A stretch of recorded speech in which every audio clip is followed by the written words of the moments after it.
Okay అన్న.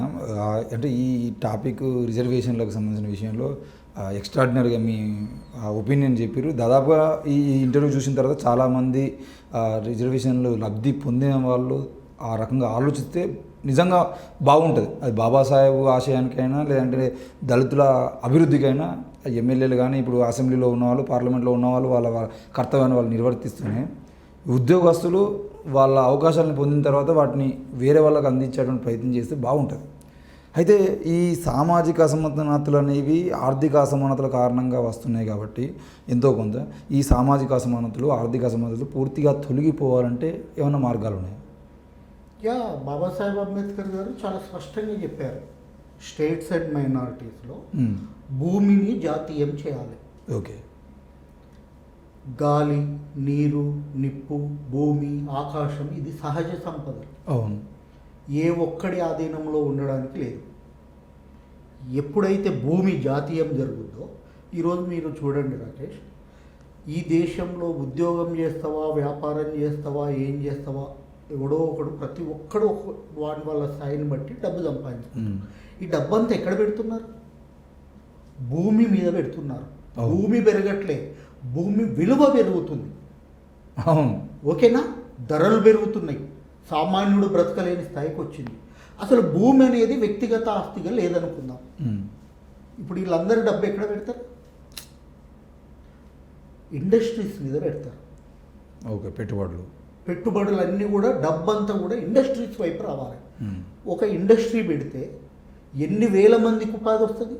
ఇప్పుడు భూమి జాతీయం అన్నాం, మరి భూమి ఎక్కడికి పోవాలి? మనం కొంచెం క్లియర్గా ఎక్స్ప్లెయిన్ చేద్దాం. ఈ భూమిని ప్రభుత్వం ఆధీనం చేసుకోవాలి. ఓకే. ప్రతి ఒక్కరికి వాళ్ళకు బాండ్స్ ఇస్తుంది. ఇగో నీకు 1/2 ఎకరం ఉంది, నీకు 2 ఎకరాలు ఉంది, నీకు మొత్తము రికార్డు అన్నీ ఉన్నాయి కదా, రెవెన్యూ రికార్డు. అందరికీ బాండ్స్ ఇస్తుంది, సంవత్సరానికి ఇంత వీళ్ళకి పే చేస్తూ పోతుంది. మరి ఈ భూమిని ఏం చేయాలి? ఎవడైతే వ్యవసాయం చేస్తాడో వాళ్ళకు లీజుకి ఇవ్వాలి, ప్రభుత్వం లీజుకి ఇవ్వాలి. ఈ రోజు నేను వ్యవసాయ కూలి, రైతు కూలీని అనుకుందాం, ఎకరం 25 లక్షలు అయింది రాకేష్. నేను 1 ఎకరం భూమి కొనాలంటే నాకు ఎన్ని తరాలు పడుతుంది? అంటే మరి నేను నా జీవితం అంతా ఎన్ని తరాలైనా కూడా నేను ఈ రైతు కూలీగానే ఉండాలనా?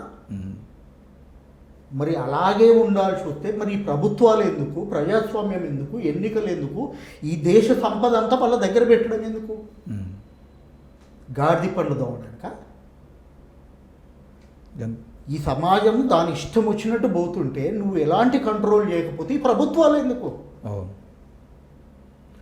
ఆర్థిక అసమానతలు రూపుమాపాల్సిన బాధ్యత ప్రభుత్వాల మీద ఉంది కదా, సామాజిక అసమానతల మీద రూపుమాపాల్సిన బాధ్యత ఉంది కదా, ఈ అడగాల్సిన బాధ్యత వీళ్ళకు ఉంది కదా, ఎమ్మెల్యేలు, ఎంపీలకు.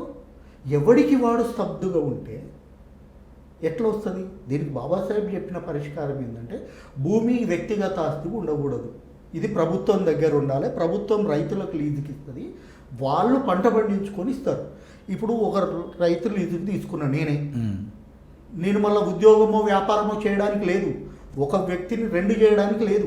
ఓకే. ఉద్యోగస్తులు నేను ఉద్యోగం చేయాలనుకుంటే ఈ భూమిని మళ్ళీ ప్రభుత్వానికి హ్యాండ్ ఓవర్ చేస్తే ఇంకో వ్యక్తికి వచ్చేస్తుంది. అంటే వాడు బ్రతుకు తెరువు లబ్ధమవుతుంది. అలాగే ఇలా డబ్బంతా కూడా ఇండస్ట్రీస్ వైపు వెళ్తుంది. భూమిలో పెడితే మురిగిపోతుంది, బ్యాంకులో పెడితే ఐటీ పెట్టాలి, నీకేం ఉపయోగం ఉండదు. ఇండస్ట్రీస్ వైపు వస్తుంది. ఈరోజు ఈ ఫోన్ 50,000. ఓకే.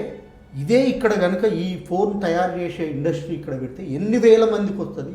దీని పౌచులని, దీని బ్యాటరీ అని, దీని కేబుల్ అని, దీంట్లో ఉన్న చిప్లని, ఎవ్రీథింగ్ మనం తయారు చేసుకుంటాం కదా, ఎన్ని వేల మందికి ఉపాధి లభిస్తుంది?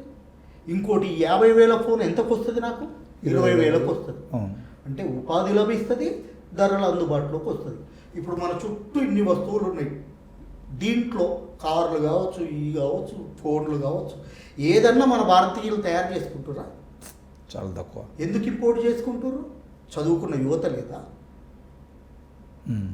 డబ్బు లేదా? భూమి లేదా? అమెరికా తర్వాత అన్ని సహజ వనరులు ఉన్న దేశం ఒక భారతదేశమే, ఎక్కడ లేదు. మనకంటే కొంచెం పెద్దగున్నా, రష్యా పెద్దగున్నా అక్కడ వ్యవసాయ అంటే సహజ వనరులు లేవు, వ్యవసాయానికి అనుకూలంగా ఉండదు, గనులు లేవు, పరిశ్రమలు లేవు. పరిశ్రమలు కాదు, సహజ సంపద లేదు. వాళ్ళందరూ ఇండస్ట్రీస్ పెట్టేసి వాళ్ళకి కావాల్సింది తీసుకొని ప్రపంచానికి ఎగుమతి చేస్తున్నారు. ప్రపంచ దేశానికి మనం ఏం వెళ్తున్నాం. చేస్తున్నాము? ఫస్ట్ రెవెన్యూ ఏంటో తెలుసా? రిజిస్ట్రేషన్స్. సెకండ్ రెవెన్యూ ఏంటో తెలుసా? మందు తాగడం. ఒక ప్రభుత్వం నడిపేది భూముల ధరలు పెంచుకుంటూ ప్రజలతో తాగించుకుంటున్నా, లేకపోతే ప్రతి నీకు కావాల్సిన వస్తువులన్నీ తయారు చేసి ఎక్స్పోర్ట్ చేసి వాటిని ధరలను అందులోకి తెచ్చి ఉద్యోగాలు కల్పించడము, పేదరికాన్ని తగ్గించడమా చేయాల్సింది? ఇదా? మరి చట్టసభలకు వెళ్ళిన వాళ్ళు ఎందుకు ఆలోచించట్లేదు? భూమి జాతీయకరణ జరగనంత వరకు ఈ పేదరికాన్ని ఎవ్వడు నిర్మూలించరు. ఎవ్వడు చెప్పినా అది అబద్ధం. ఓకే, ఎన్ని వర్గీకరణ జరిగినా ఉపయోగం లేదు. ఏ వర్గీకరణ జరిగితే ఏమవుతుందండి? ఓకే అన్న. ఇప్పుడు రిజర్వేషన్స్ ద్వారా లబ్ధి పొందిన వాళ్ళు 20 మంది, 1000 మంది జనాలలో 20 మందికి వస్తుంది. ఎవరు తింటేంది? ఏంటి ఉపయోగము? ఒక్కటో రెండో ఉద్యోగాలు అటు ఇటు అవుతాయి. ఏంటి నష్టం? ఏంటి? ఇన్ని సంవత్సరాల నుంచి మాలల్లో ఎక్కువ పొందిండ్రు కదా, ఇప్పుడు మాదిగలకు ఒకటి ఎక్కువ వస్తే తప్పేంటి? కానీ అది పేదవాడికి వస్తే సంతోషిద్దాం. పేదవాడికి రావాలి. ఉంటాయి, బంగ్లాలు ఉంటాయి, నీకు అన్ని ఉంటాయి, ఇండస్ట్రీస్ ఉంటాయి, మళ్ళీ నీకే వస్తే మేము ఎందుకు అంగీకరించాలి? ఎవరు అడగొద్దా? వీళ్ళు మేధావులా? 2 తరాలు 3 తరాలు అనుభవించినోడు ఒక్క తరంలో అనుభవించాను నన్ను నువ్వు మాధవని చెప్పి మీరు తింటుర్రా అంటాడు. వాడు ఆల్రెడీ 3 తరాలు వాడుకుండు, నేను ఒక్క తరం కూడా వాడుకోలేదు. వాడు నన్ను కులం పేరుతో నేను తిన్నా అంటాడు. అసలు తిన్నది వాడు. చూడండి ఎంత దుర్మార్గం ఉందో. సో వీళ్ళకు బుర్ర లేదు.